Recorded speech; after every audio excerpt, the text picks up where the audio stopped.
Assalamualaikum warahmatullahi wabarakatuh. Waalaikumsalam warahmatullahi wabarakatuh. Waalaikumsalam warahmatullahi wabarakatuh.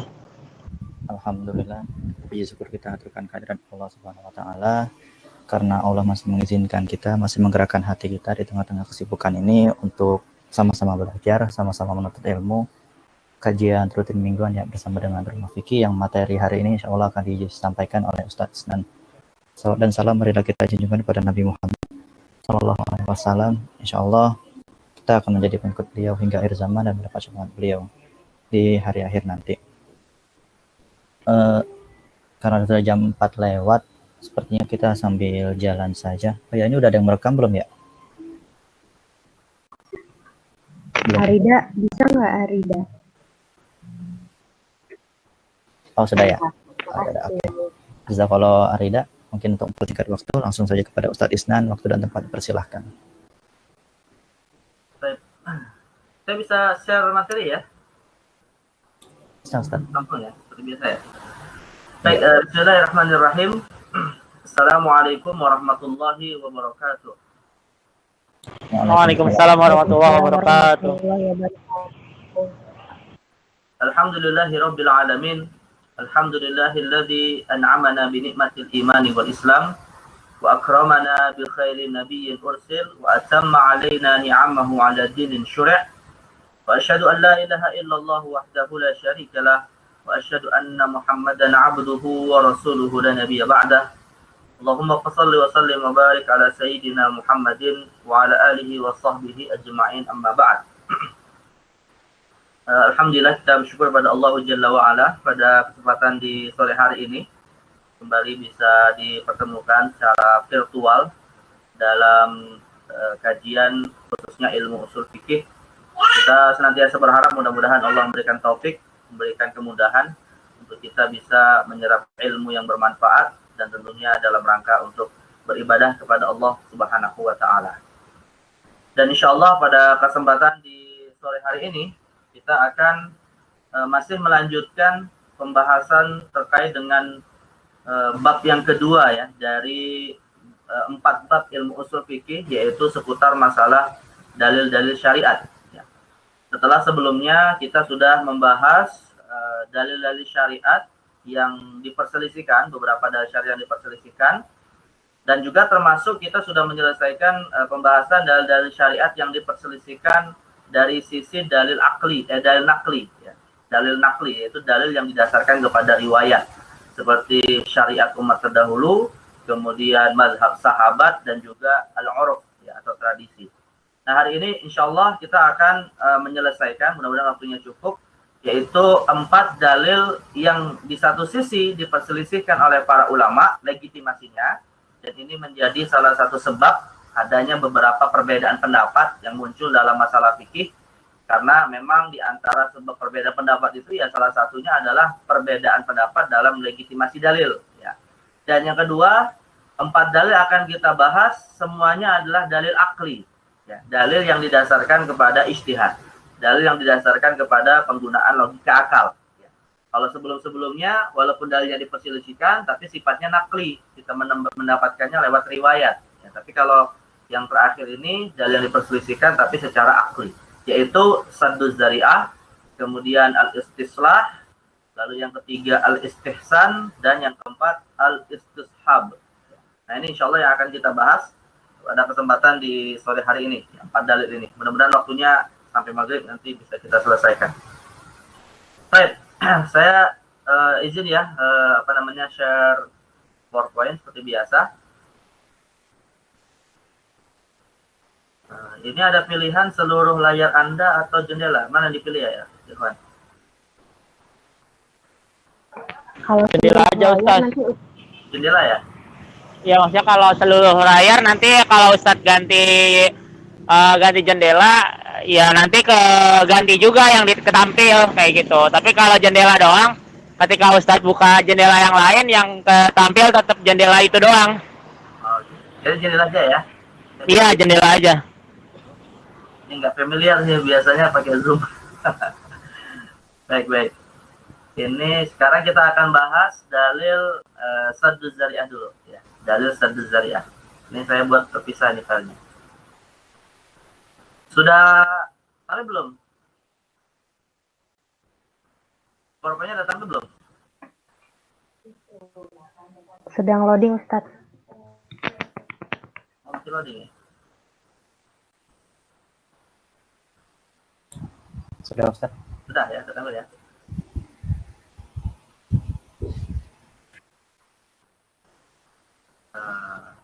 Anda datang. Sudah sampai belum? Sudah, Ustadz. Tapi belum di slideshow. Mana nggak slow?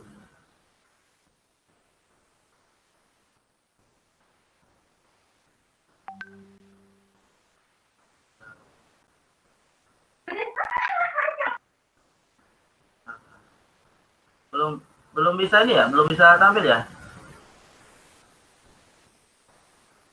Ini ada Anda melakukan presentasi kepada semua orang tapi nggak tampil.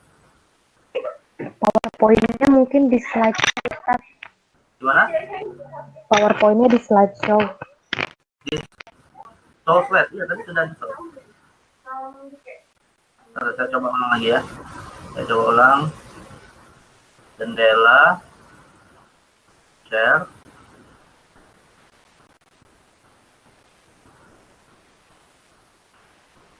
Belum terlihat, Ustadz. Baru lihat.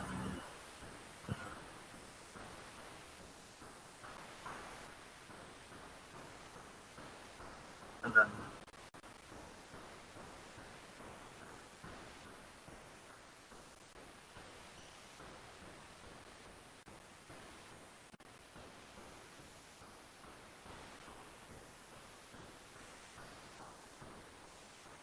Udah terlihat belum?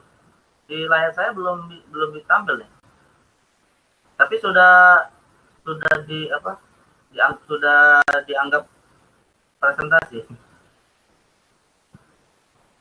Gimana? Di kalian udah tampil belum? Di saya belum, Ustadz. Mungkin teman-teman yang lain. Nah, baru tampil, tetapi masih bentuk PPT yang belum di slideshow pakai tanda papan tulis di bawah sebelah kanan, Ustadz. Ya, Mas, belum terjadi kan? Belum. Oh, pakai yang lain juga. Satu seluruh Anda. Bisa juga ya.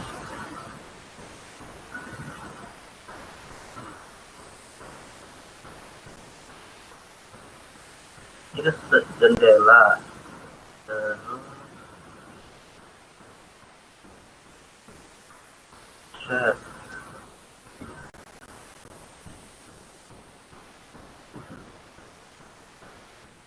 Berhenti.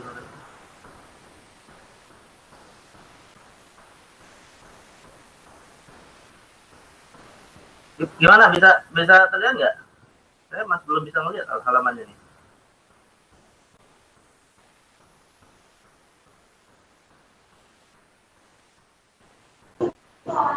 Kayaknya kalau mau ini aja Sas, aku namanya ini aja tampilkan seluruh layar aja daripada tampilkan jendela. Tampilkan seluruh ya, coba ya. Tampilkan ya seluruh layar aja. Oke. Tampilkan seluruh layar. Seluruh layar Anda.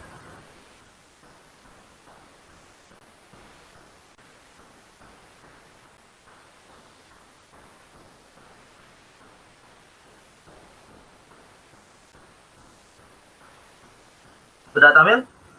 Tapi di sini nggak ada juga.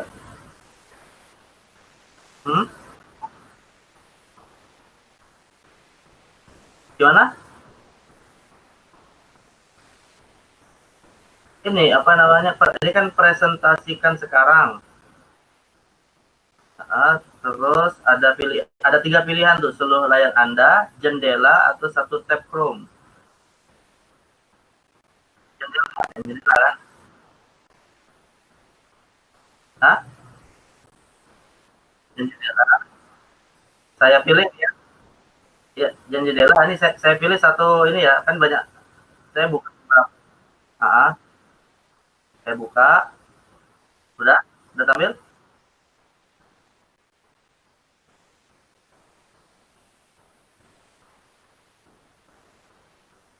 Udah tampil?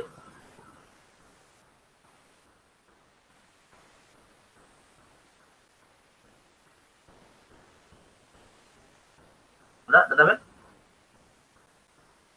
Betul juga.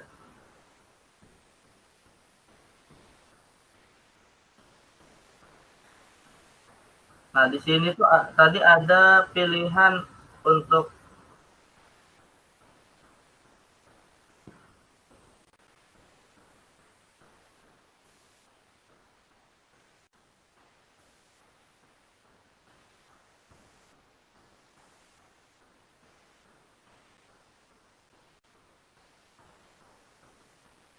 ya, seluruh, seluruh layar Anda ya.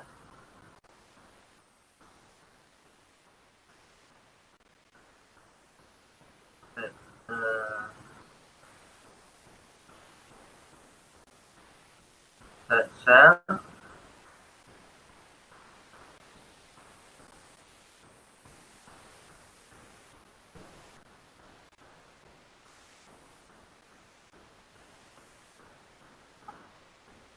Oke, baik. Ini saya buka PPT nih ya. Tampil nggak?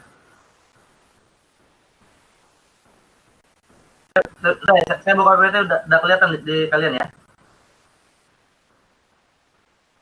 Oh, saya yang nggak lihat kalian. Awal. Yang penting kalian udah lihat ya. Kalau saya slideshow juga tampak ya. Ada masalah dengan PowerPoint-nya? Kelihatan Ustaz. Saya lanjut ya. Baik, Iya Ustaz. kita akan mulai ya dari pembahasan dalil Sadduz Zari'ah ya, Sadduz Zari'ah. Nah, ini mungkin dalil yang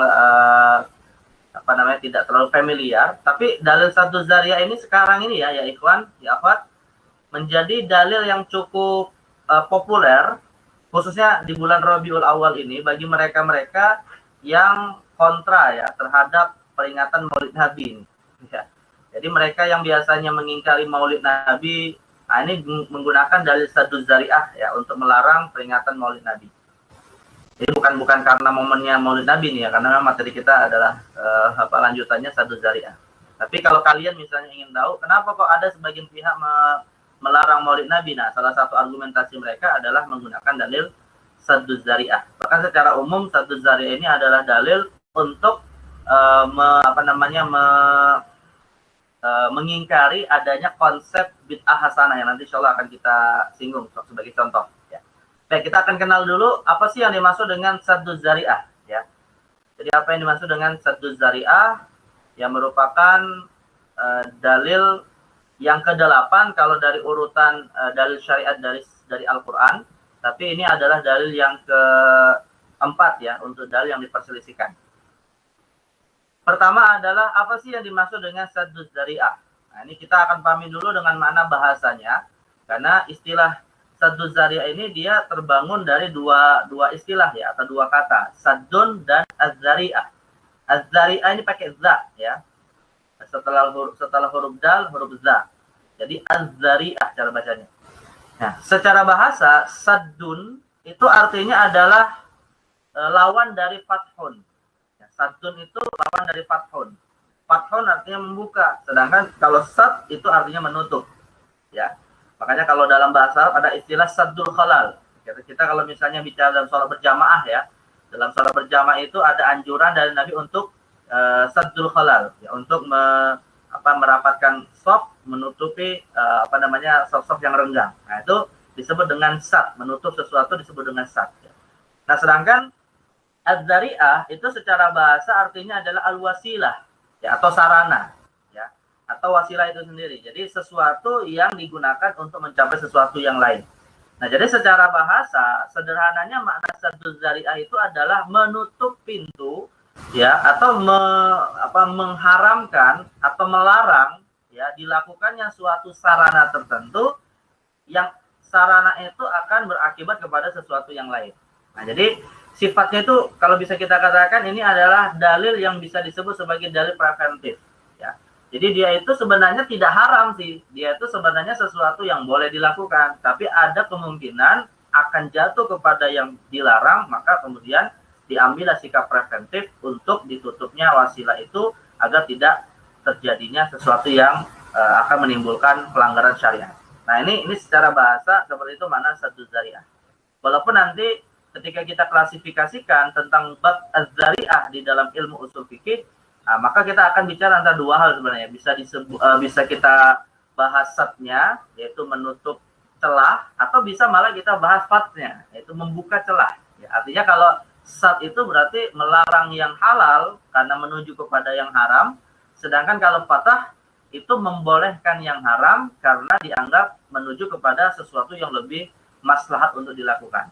Jadi ada dua kemungkinan ini kalau nanti kita detailkan lagi persoalannya. Tapi intinya saddu dzari'ah itu bisa disebut sebagai dalil preventif ya, untuk melarang sesuatu yang dikhawatirkan jatuh kepada pelanggaran syariat. Nah, jadi ini saddu dzari'ah. Makanya tadi kalau saya kaitkan dengan peringatan Maulid Nabi ya ikhwan, jadi ada sebagian orang menganggap peringatan Maulid Nabi itu adalah suatu amalan yang membuka celah ya jatuhnya kepada pelanggaran syariat. Maka ya sudah, berdasarkan kaidah saddu dzari'ah ya dilarang saja. Nah, itu yang tadi saya sebutkan bahwa dalil ini dipakai untuk mereka yang kontra ya terhadap peringatan Maulid Nabi. Ya, walaupun ini ada perdebatan lah dalam masalah itu. Baik. Ya. Nah, sedangkan dari sisi dari sisi ilmu usul fikih sendiri, nah definisi dari saddu dzari'ah itu seperti ini, seperti disebutkan oleh banyak ulama usul fikih ya, seperti Al-Baji dalam Al-Isyarah, Badruddin Az-Zarkashi dalam Al-Bahar Muhit, Imam Asy-Syaukani dalam Irsyadul Fuhul. Nah, mereka mendefinisikannya ya saddu dzari'ah sebagai istilah di dalam ilmu usul fikih dan menjadi dalil yang diperselisihkan man'ul mas'alah allati zahiruhal ibahah. Ya, jadi melarang ya, mengharamkan atau melarang ini bisa